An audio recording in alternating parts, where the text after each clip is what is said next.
En classe, nous avons étudié la croissance des levures. Ces organismes sont formés d'une cellule. Une croissance importante et rapide de ces organismes nécessite du glucose et du dioxygène. Les levures ne sont pas des cellules animales, mais nous pouvons les prendre comme exemple, car l'utilisation du glucose et du dioxygène est similaire dans ces deux types de cellules. Les levures prélèvent donc directement dans leur environnement, ici un milieu de culture, du glucose et du dioxygène. Mais comment les cellules, les organismes formés de plusieurs cellules, s'approvisionnent-elles en glucose et en dioxygène? Un organisme animal est constitué de différents organes. Nous prendrons ici comme exemple le muscle. Les muscles, en permettant le déplacement des os les uns par rapport aux autres, sont à l'origine des mouvements. Ces organes sont riches en vaisseaux sanguins. Chez les mammifères, le sang qui contient de nombreux éléments comme les nutriments et le dioxygène est toujours canalisé dans des vaisseaux sanguins. Le sang entrant dans un muscle est riche en dioxygène et en nutriments comme le glucose. Le sang sortant est pauvre en dioxygène et en nutriments. Il y a donc plus de dioxygène et de nutriments dans le sang entrant que dans le sang sortant.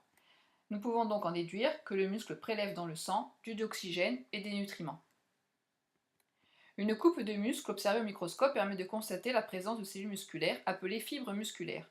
Ce sont donc les cellules qui s'approvisionnent en dioxygène et en glucose à partir du sang.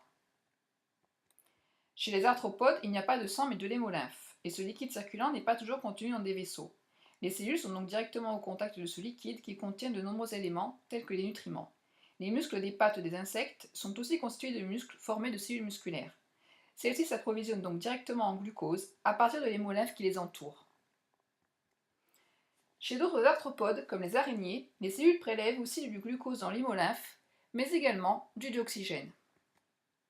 Dans les cellules, le dioxygène et les nutriments, comme le glucose, s'associent lors d'une réaction chimique qui permet la formation d'énergie. Cette énergie est utilisée lors de la croissance et du développement et permet le fonctionnement des organes et donc de l'organisme.